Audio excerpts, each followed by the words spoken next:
Yeah, hello everybody. I tried to share my screen with you now, and I hope that you can see my presentation. I'm happy that my colleague Abena and myself can present today our findings on the contribution of case studies to transforming work-integrated learning in Germany. So the concept of work-based learning or work-integrated higher education, to use a more encompassing term, focuses on interlinking of traditional academic teaching and classroom-based learning in higher education with professional practice and experiential learning in the workplace. The concept is becoming increasingly inevitable in tertiary education, as we also see from the presentations of this week's ULLL Open Fora. In Germany, there are a few specific colleges that provide dual study programs that focus on this theory-practice integration, as we call it, and also a few more higher education institutions started to engage in developing such programs in the last few years, especially with help of public funding from the joint federal government Länder competition advancement through education, open universities. Yet there is still space for improvement and extension of such provisions. The effectively translating theories and concepts of work-integrated learning into curricular, structural, and institutional changes is still a challenge for all, for researchers, educationalists, and policymakers. And this is why we focused our research on international good practice examples to find out what we can learn from those who have successfully implemented work-integrated work-based learning. With regard to good practice examples, it needs to be said that there is no single one-size-fits-all blueprint for all universities, but instead individual universities, if not even faculties and departments, need to develop their very own uniquely tailored approach to designing work-integrated higher education programs. Accordingly, the good practice examples we're going to present shall not prompt for imitation, but instead they try to foster inspiration and motivation, facilitate creatively reflective one's own context. We've analyzed 5 programs, which can be regarded as avant-garde higher educational programs deploying work-integrated learning.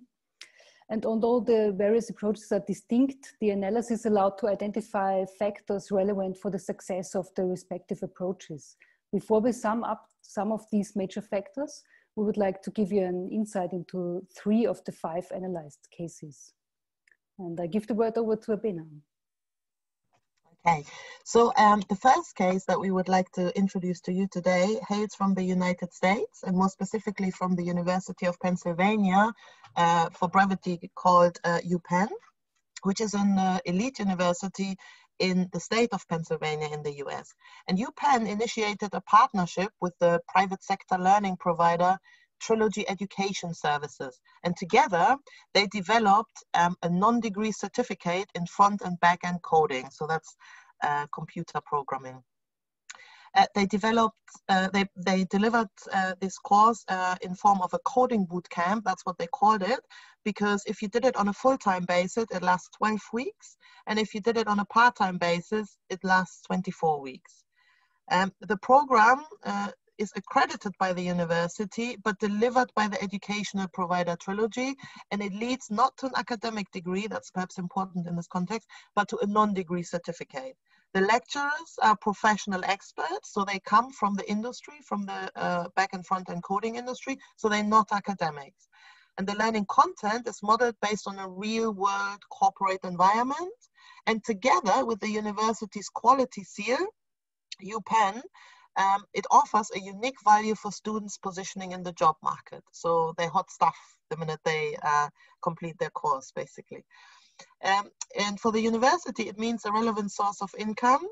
And importantly, it adds to its reputation as being an important player in developing the country's workforce within that sector, of course.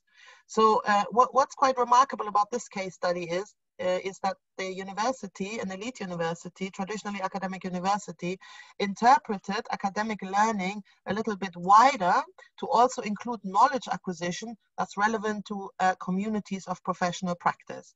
Organizationally, it worked that way that UPenn set up a discrete division for workforce development next to its academic departments, and this Division for Workforce Development frames and manages partnerships such as the one with Trilogy for its non-degree programs. And in the context of this case study, the success of this particular approach to work integrating education or work-based education is down to the productive collaborations with non-traditional partners on the ground, who were all willing to allow for the refashioning of education. So to understand that universities have a role to play in workforce development and employers have a role to play in education. And what's particularly impressive in this case study is the way in which all the stakeholders have managed to overcome the cultural differences between the Higher Education Institute on the one hand, employers on the other hand, and of course the the private sector training provider Trilogy.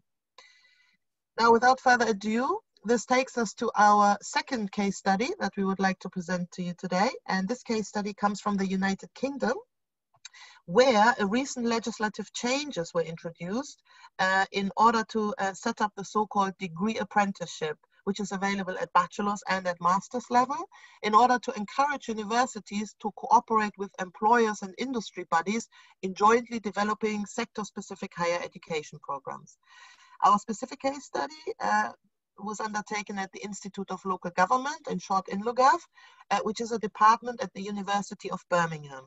Now, the University of Birmingham is another very traditional elite university. She's a member of the Russell Group, which is sort of a group of 24 research-intensive world-class universities that pretty much get most of the major research funding in the UK. So, INLOGOV teamed up with SOLAS. SOLAS is short for the Society of Local Authority Chief Executives. So that's a bunch of bosses from local government, and SOLAS is the UK's leading network for public sector professionals, but it's also, interestingly, an accredited training provider and assessor of vocational leadership and management courses. Yeah, so it's a vocational training provider that the INLOGOV teamed up with. Together, SOLAS and INLOGOV developed the Public Management and Leadership Executive Degree Apprenticeship, which is a 2.5-year blended master that leads both to an academic qualification, so a master degree in public management and leadership, but it also leads to a professional qualification, the Chartered Management Institute Level 7 Diploma in Strategic Management and Leadership. And unlike typical degree apprenticeships, INLOGOV adopted a very unique approach in realizing that program. What they did is they paid for the entire degree apprenticeship themselves and designed it together with SOLAS. They also delivered it together with SOLAS. And what's remarkable about this case study is that INLOGOV had to overcome major obstacles in initiating its degree apprenticeship, because at the time the University of Birmingham was still very, very traditional and had not yet made the necessary adaptations that you need to underpin such a shift away from emphasizing academic subject expertise and moving towards a model where you emphasize also practice-based expertise. So some of the necessary reforms that they hadn't done at that time and that they should have done was included changes to the way the university operates, like around admission, registry, finance, marketing. And that's, of course, in addition to the pedagogic changes in terms of how are learning provisions developed in a way that they meet the needs of industry, employers, and apprentices. And the lack of a culture that sort of facilitated the design and delivery of these non-traditional work-based higher education programs meant that INLOGOV staff members did an incredible amount of internal lobbying at all levels of the university in order to get that program off the start. Our third and final fascinating case today hails from Denmark, and more specifically from the Danish School of Education, which is a department at Aarhus University. The Danish School of Education developed a module. It's not a whole program, a module we're talking about now, called Experimental Management Practice. And they developed that in collaboration with the Copenhagen Business School. The module is part of a 2-year master program, and it's a master in educational management. So what happens is, the first 2 semesters of the master programs, students are introduced to a range of research methods and theoretical concepts. And then in the 3rd semester, that's when they take the module, experimental management practice. And that module invites them to identify a practical management challenge at work and design an intervention. So when they carry out the intervention at their respective workplaces, the students now have to collect empirical data. And this empirical data, they subsequently analyze using relevant theoretical literature of their choice. Thereby, the participants convert a practical challenge into a knowledge issue, and also translate the learning from the classroom into intervention that makes a change in the professional practice. So it kind of goes both ways. And at the end of the module, the students write up, present, and defend their projects, a little bit like a mini PhD. Yeah. So, and they receive a pass or a fail and not a grade.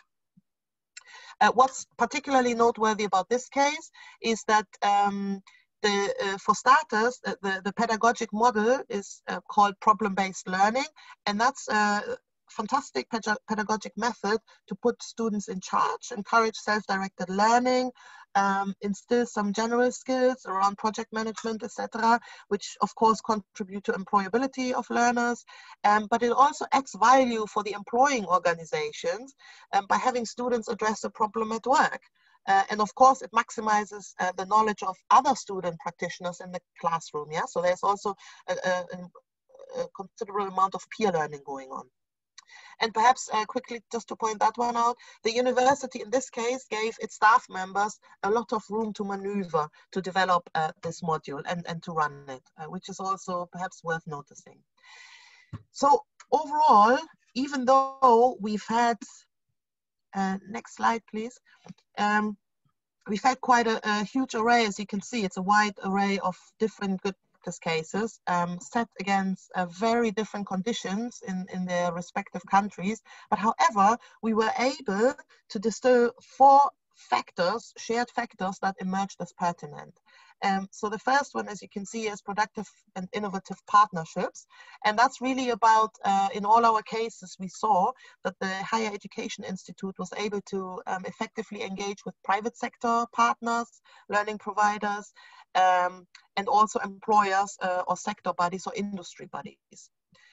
The second shared factor that emerged from all 3 good practice case studies was that there was a clear division of staff roles, because there's actually a considerable amount, a considerable range of roles associated with work-based study programs, and they were all clearly demarcated.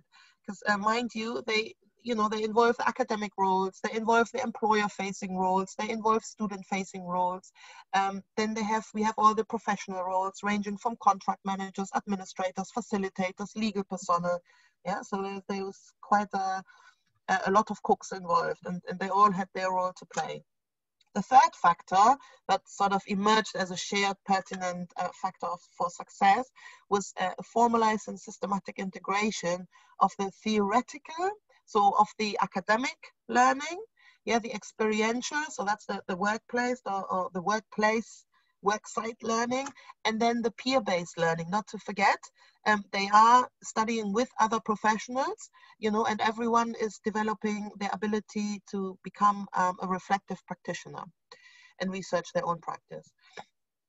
So, and then fourthly, our 4th factor that emerged as shared and pertinent across the board was a willingness and capacity of the university or the Higher Education Institute to change.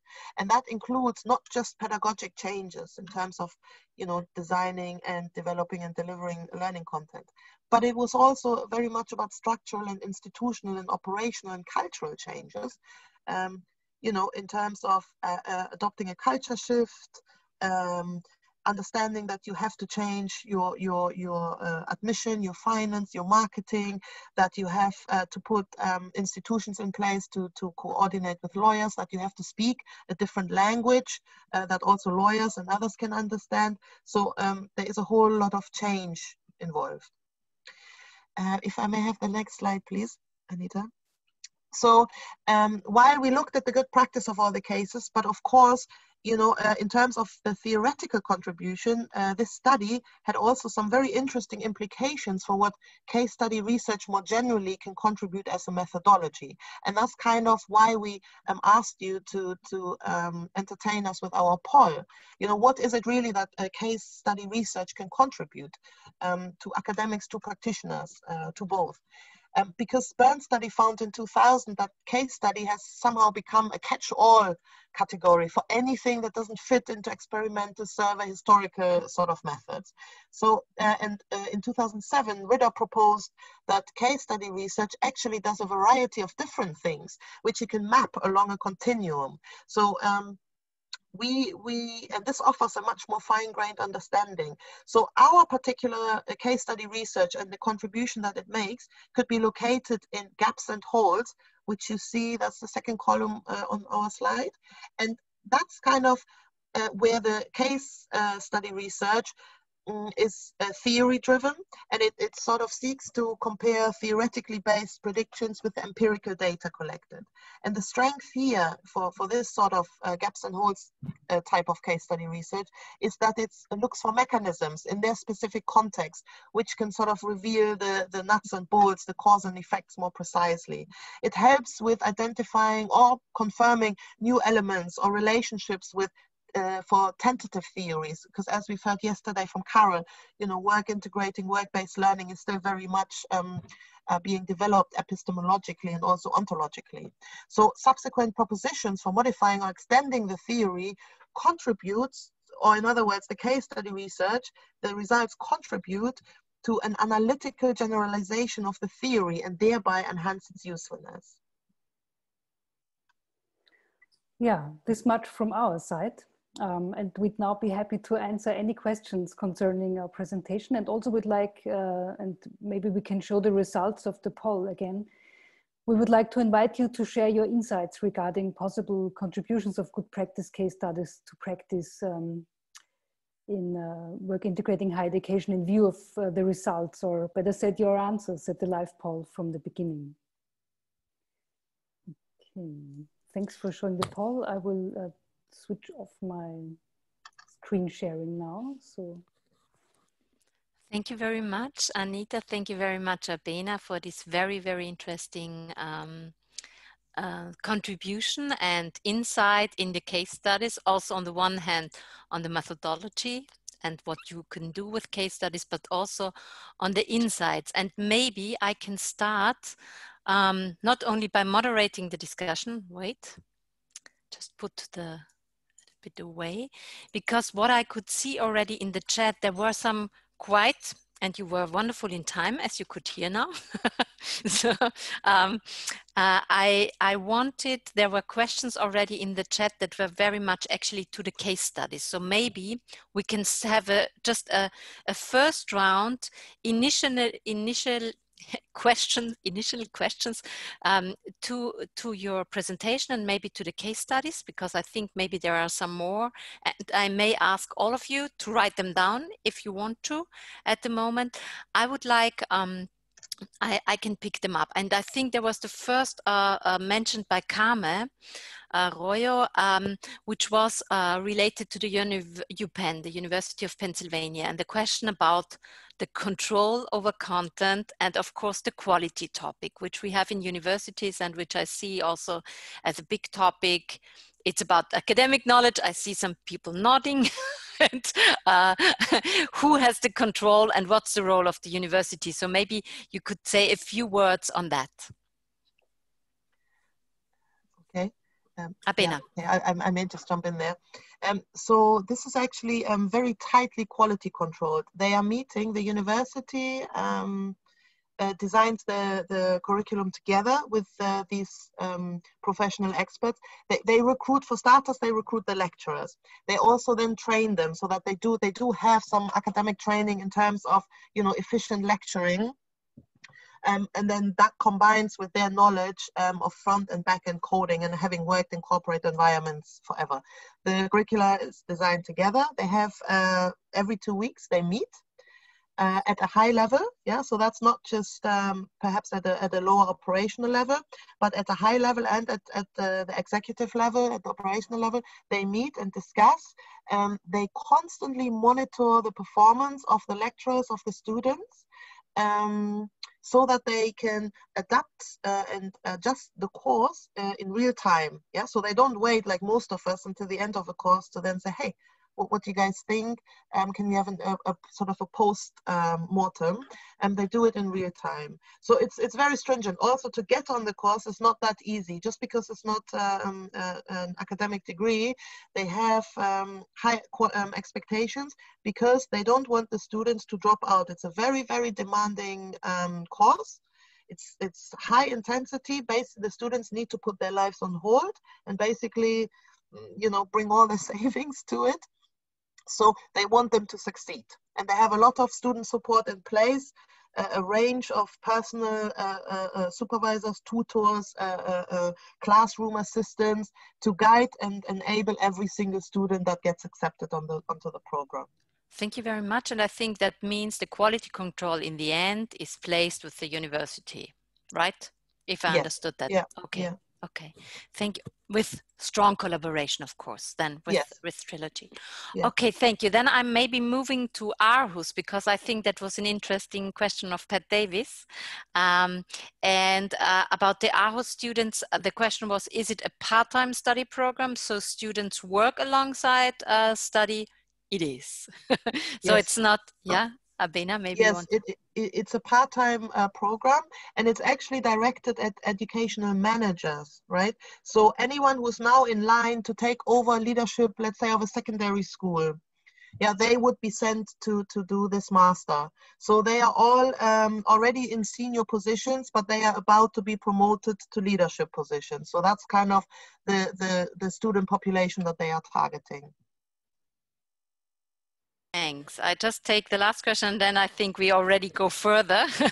So I see already long feedbacks here. So my question was, and maybe that comes a bit of the question of success that Pat Davis is questioning. Why always looking at success and we're always on good practice. It could be bad practice and a lot learned from. But I was wondering actually, and maybe that brings us a bit away from the success part.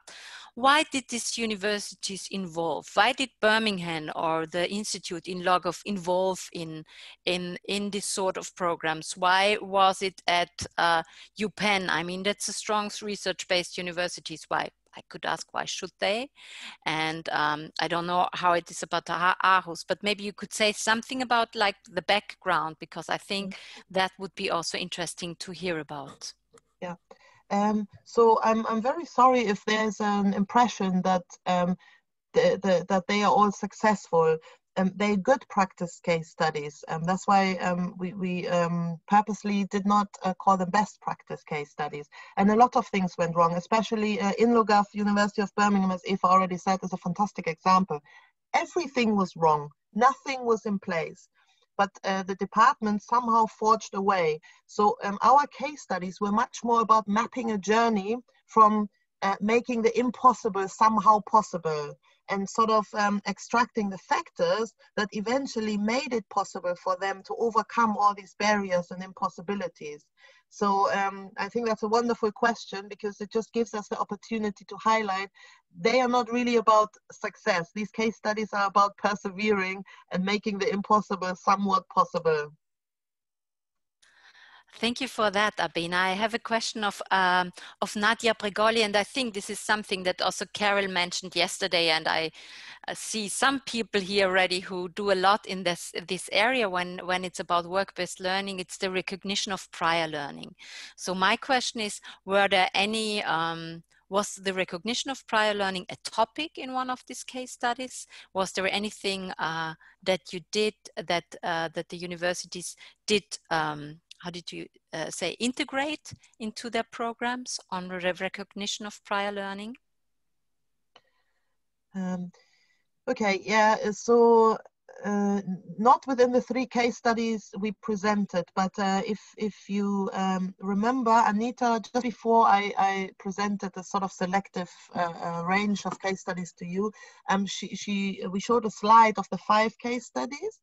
And there's one university, the University of Middlesex, and they've done a lot about prior learning, because they already back in the 60s, 70s, they were one of the first universities to develop these learning shell frameworks that then enabled them initially through individually negotiated programs. For example, a nurse might come to the university and say, okay, I've done a lot of training certificates and sometimes also non-certified education. I have a lot of experience and I somehow want to translate that into some sort of academic competencies. And there are some universities, especially in the UK, who have a lot of experiences with that, and they designed a learning shell framework where they can easily, based on every single individual case, then transfer the previous learning, the professional learning, into some sort of academic competencies, and then design the remainder of the academic course very much and very personally tailored based around those competencies and, of course, the missing competencies. Yes, very similar to what University of Chester does. And looking on the left-hand side to John, I think John Chester was also one of the first ones who was involved in that. Would you like to say maybe a few words on that as you're in the row with us? And then I look at the watch, but maybe John, I would give you the floor on that. Okay.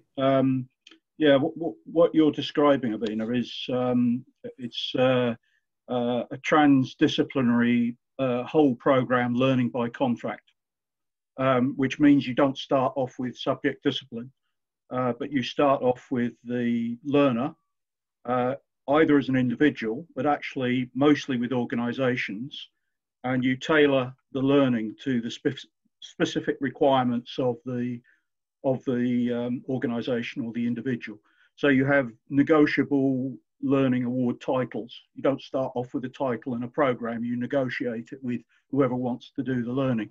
And when you do that, of course, it means it makes it much easier to integrate past learning into that program, because the problem with a lot of past, if you start off with a fixed curriculum, you have learning outcomes for that program, and those learning outcomes are then embedded in all the modules, and learning outcomes rarely accord with people's practical experience.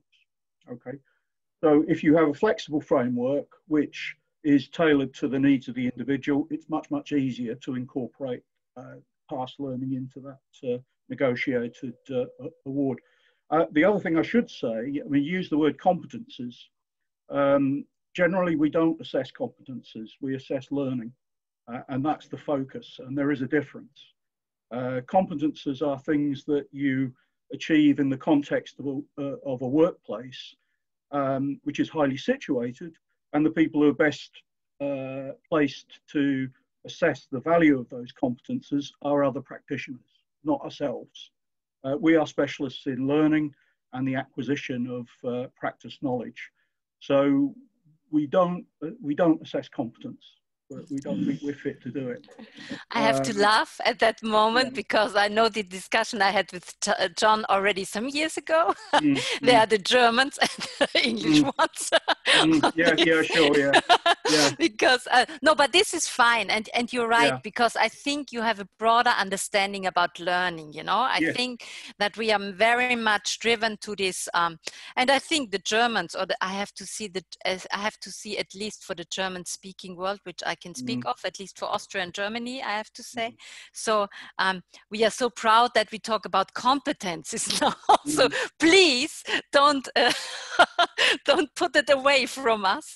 But you're right, you have a broader approach. And when we were talking about when you're translating things, you really have the problem of maybe the things are not so far away from each other, but we have... But we have different names for it. And I think we also need to be very cautious about that, which terms that we use in that. Yeah. I mean, I think the other thing that's important to say is, and I think this is a failing of universities, is underlining a focus on learning should also be a focus on knowledge, because conceptions of knowledge in a university are actually very different from practice knowledge. And I think we very often, what we try to do is impose our own understanding of what knowledge is. You know, we start with subject and all the rest of it. We actually have a scientific view of knowledge. Even in subjects like business studies, you know, knowledge is regarded very much in a scientific way, and practice knowledge isn't at all like that. And I think we have tremendous cultural difficulties incorporating practice knowledge into formal education. I mean, I was interested to hear in your first case study the fact that the program which the university developed is not credit rated. Now, why is that the case? You know, and we have a problem, you know, of recognizing and valuing other people's conception of knowledge. Okay. Abena, is there anything you want to add on that, then please go ahead now, because we are also, with look at the time, I would like to have then maybe a last round and see if we have any other parts, and well, maybe shortly, please.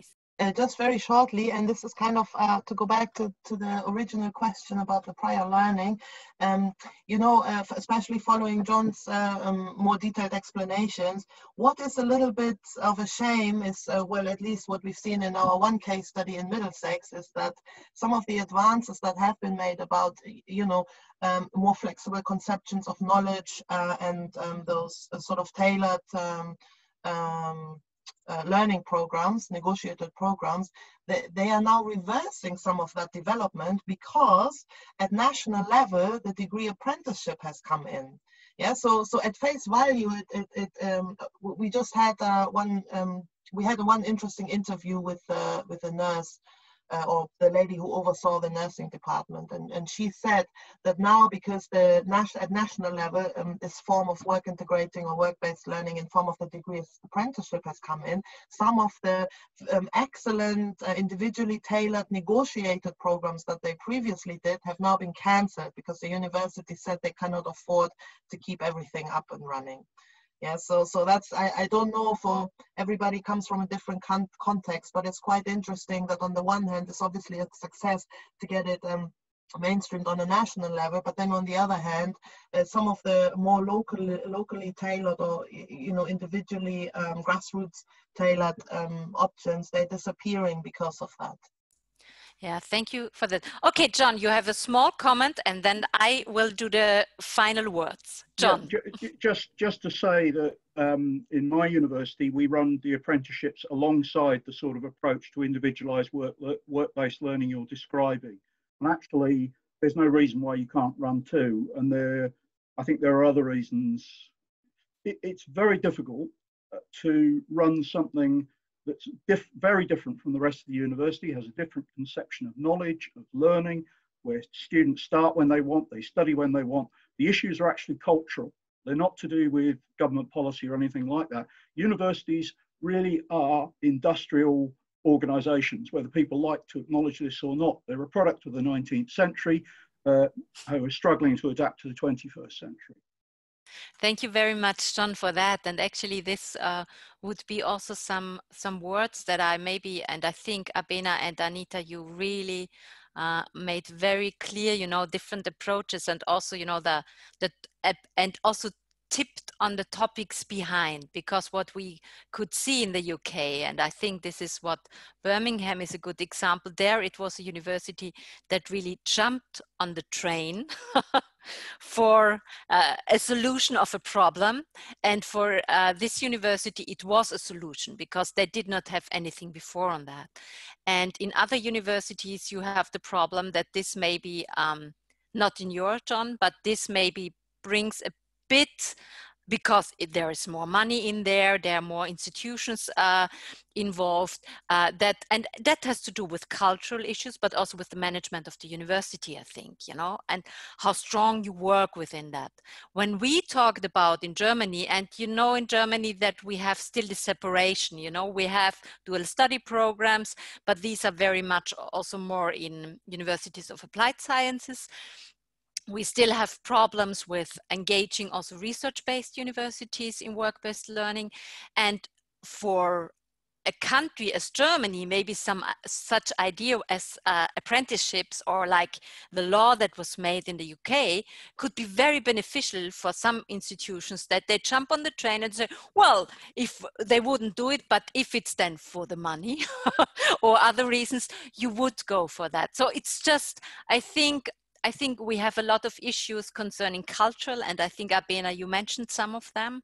We have the issue of the management of the university, because we can say that also, and I don't know how it is for your universities, but if the rectorate say no, or the president say no, or are not interesting, well, you could just dive deep for some time.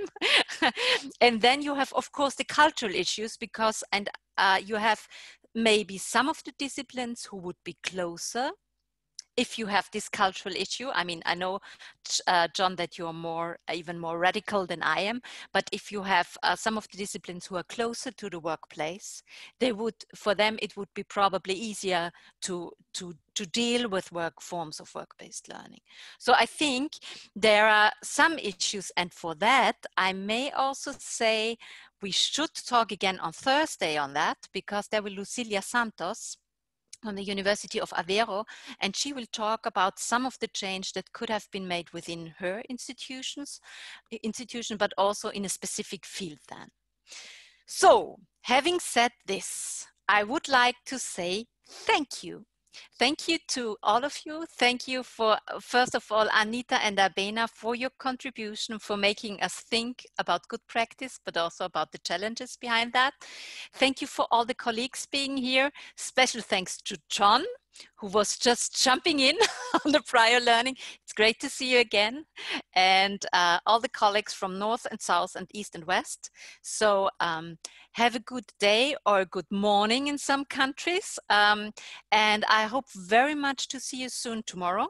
There we will go on and also look a bit beyond Europe, hopefully, in our discussions. And yeah, have a good day, and you will see the presentation also, or our recording then later in the resources.